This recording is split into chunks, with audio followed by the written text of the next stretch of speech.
Yeah, suburban house. Well, I'm married to a suburban housewife, my wife Lisa here, and Lisa doesn't love everything that I do, but she does like that I am a strong and vocal man who protects himself, his family, goes to work every day and provides for them. That doesn't mean that women can't do the same thing, but I find that suburban women, when they look around, they see that their world would be a lot different if we didn't have Donald Trump in the White House. They've seen, anyway, they went through financial hardship because of what they endured through the Obama years. When President Trump came in to office and started making changes, the expectations of business people and the economy knew what was coming, and the economy responded. And she told me that they've been able to put money back into their retirement plans. They're back on their feet financially speaking, and it's all because of President Trump and the economic impact of his presidency. So that's what suburban women and independent voters are going to focus on when they go to the polls. People are going to vote with their wallets. There's a big portion of this electorate in PA District 1 that are independent voters, and they're going to vote with their wallets and their jobs, okay, and not this phony identity politics nonsense that they're stuffing down our throat 24/7. Is there any way to get guns out of the hands of crazy people? Or should we just do nothing about all this? Well, I think there's got to be a way to keep guns out of the hands of crazy people. Yeah, I think there's got to be a way, but I haven't had somebody explain to me how you do that and accomplish the two things that you needed to accomplish. Number one is it really going to stop these mass shootings that are going on? Because these guys that are doing these things, they weren't supposed to get guns at all. They weren't allowed to have guns to begin with. So is any law that you're going to pass going to change that? I don't know. The other thing is, what rights of law? I think the last 4 mass shootings, they were legally bought. Correct. So what? The last one, the most recent one, the guy failed in the background check, got it privately. But all the other ones, they got thrown in the guns. So how are you going to stop people from doing that without depriving other law-abiding citizens of their rights under the Constitution? Like, that's a constitutional big R right, is your right to bear arms. And I'm a big advocate of not messing with your Second Amendment rights. I got to see something that's going to be, okay, yeah, that's not going to deprive people of their rights. That's not going to make people that come home from war zones and might have had some troubles over there be ineligible to own a firearm to protect themselves and their family. I'm going to stand up for rights as a standing position. That's where I'm going to start from. I just want to say, quote, an armed citizenry will have some tragedies. A disarmed citizenry will have a genocide.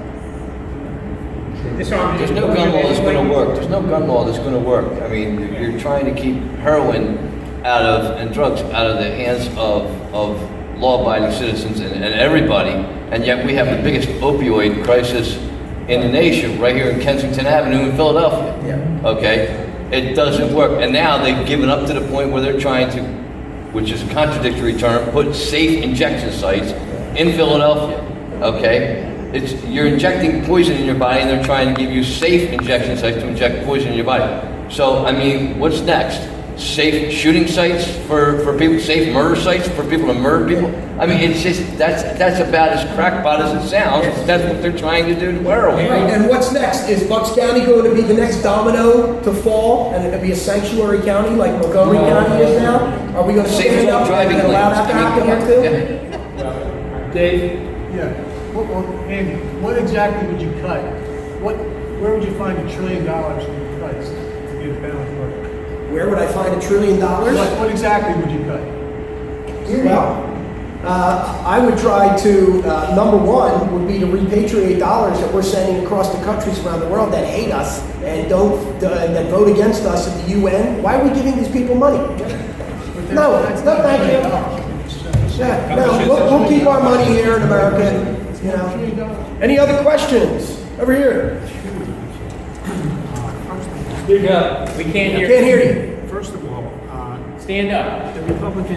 the Republican Party, right? How can we as individuals affect change at the higher levels that make these decisions as to who's going to get money support, who's the candidate, and selecting the candidates? How is that going to happen? So the question is, how do we impact what the people at the top of the Republican committees, either nationally or in the county, do with the money? Not just the money, but also the decisions on who's trying to be the official candidate. Good question. How do we do that, Rob? What's that? I can't hear. Change the leadership of the party. Yeah. How do we have make sure we have an impact on how the money that goes to these big committees, the Republican national committees, spend their money? Well, I don't maybe know. it's for the- You know, you get on the committee, you know, it's like getting on the state committee or the local committee so that you have, you know, some say, but there again, I mean, Where do they get the thing is, where do they get their money from? Like, do they get it from big corporations? No, Not write checks to these committees. I don't write checks to them. I send my money directly to a candidate if I want to, if that candidate. I don't give them. You gotta work from the bottom up. I mean, we're in a, you know, if you want to be mad at Brian Fitzpatrick, that's fine, we all are. I am, his family is. Everybody's mad at Brian Fitzpatrick.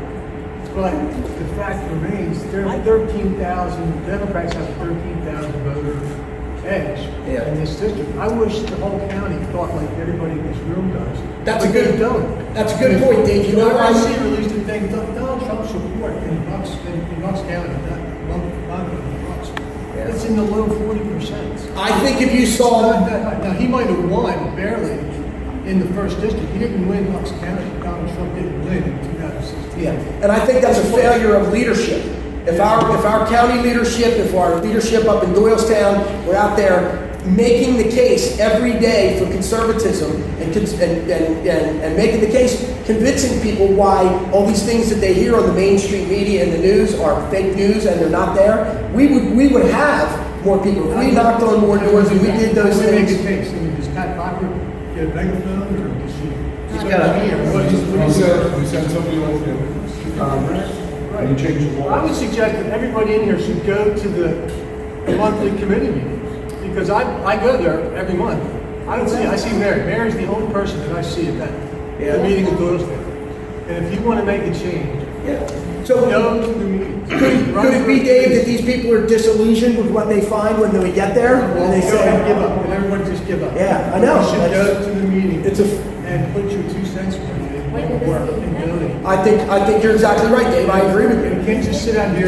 There's a point to the social media part, and I'll be honest with you. You know, they've come out with the thing about Google swaying the elections and stuff, and all the things that Google had about Hillary and stuff like that, about Hillary's election and swinging like 15 million votes and stuff like that. Yeah. You know, if there's something that a politician's not doing or right or is doing right, and you post something on that politician's Facebook page or on their political page or whatever, or instant message them, they pay attention to that. They see that, they pay attention to that because that's a big thing now. Social media is a big thing. Social media has swayed the election in a lot of ways for Donald Trump. In a lot of ways. And I'll tell you, you may not think you're making a difference, but if you send a letter or if you post something on their Facebook page, you're making a difference. Every post you make to something you don't like or something you do like, don't just post negative, post positive things. If you see something that they're doing, post it. And I'm going to tell you something. You post it, they post it, you share it. Somebody else is going to see it, they're going to share it. Somebody else is going to see it, they're going to share it. It's going to multiply by 10,000. It's going to go. It's going to go. And I'm going to tell you something. It's going to really. Let's have a little fun with this. That's the mistake the Democrats made in the last election. They thought they won by the popular vote. They didn't count on the social media. Well, let's have a little fun with this for a second because has anybody gone on Congressman Fitzpatrick's Facebook page? You ever see his feed, right? Yeah. I sometimes feel really sorry for the guy, right? Because he gets up there and you see him there with his photo ops all around the county with everybody that doesn't wear a red hat or is a Republican, anybody that's obviously not at the more deplorable. He'll be seen with them, but God forbid, he gets seen with people like us. But, so he gets excoriated by all the people on the right saying, you're a rhino, you're a phony, you voted for this, you voted for that, all the things we know about, right? And then you see the people on the left, you're a Trump puppet. And it cracks me up because he's just I'm like, no, you've got it all wrong. He's one of you. You should be embracing the rhino. But it's funny, At least I did twice.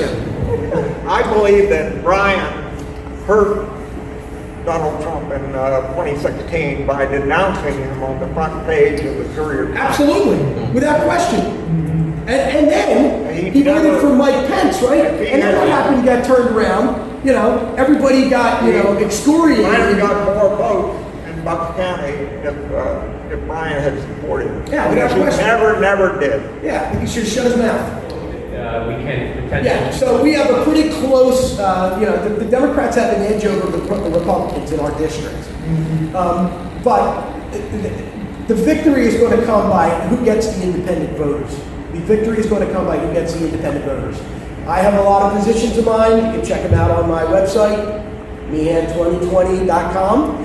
And there will be issues there that union people, that people that are, self-employed, people from Levittown or whatever, they're going to see my positions and say, you know what?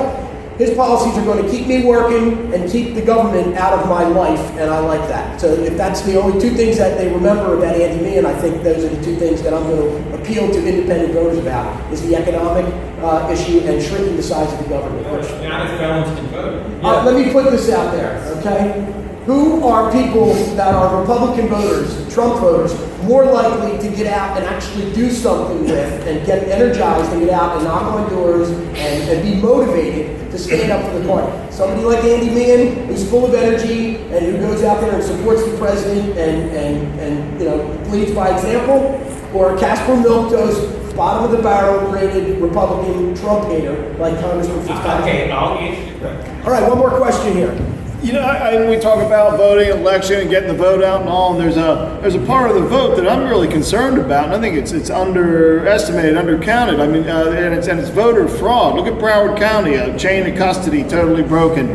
Look at Al Franken when he got elected. Trunkloads of ballots just appear. All these now, California, you can go door to door and watch people. There's a reason we don't watch people write their ballot, and we're just breaking all the integrity of our election, of our ballot system. Yeah. And I'm like, my God! And we're look at the illegal aliens getting apportionment in Congress now. Like, I'm just like, wow, we're destroying. Yeah, I mean, anybody pay attention to Judicial Watch here? Yes. Okay, Judicial Watch. If you don't watch Judicial Watch, you really should.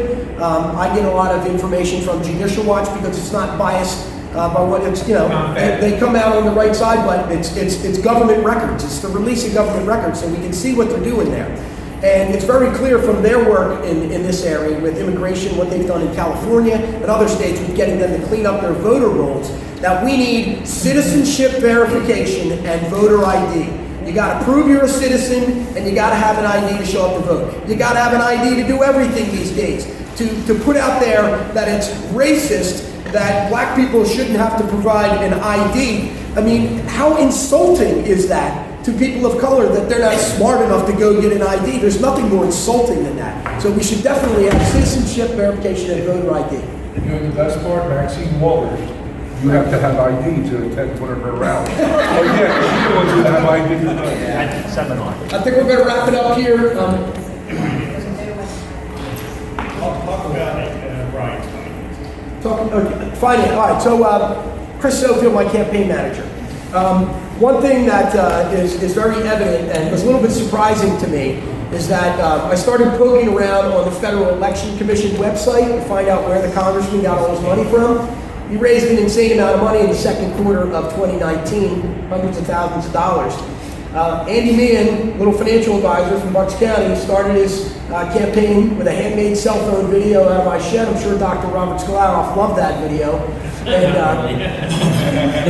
I collected about $3,000 in the first month of my campaign, 2 weeks of which were spent in the Republic of Ireland, fishing and hiking and enjoying music with my family, which I have over in Ireland.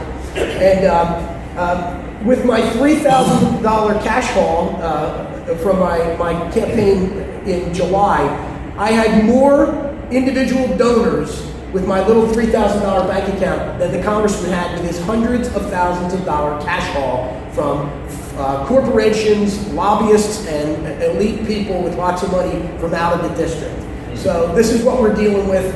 I do need money to run the campaign. If you feel like you've got a few dollars to spare and would like to put it up for your country and the Andy Meehan campaign, please go to meehan2020.com, and there's a PayPal website there. You can send some money, or if you're not that way, you can drop a check in the mail to friends of Andy Meehan. You need more policy on your side. I do. We're working on it. We're working on it. We don't want to put out stuff before it's time, Dr. Robert. Okay, that's fine. All right. No beer. Thanks, everybody. No wine.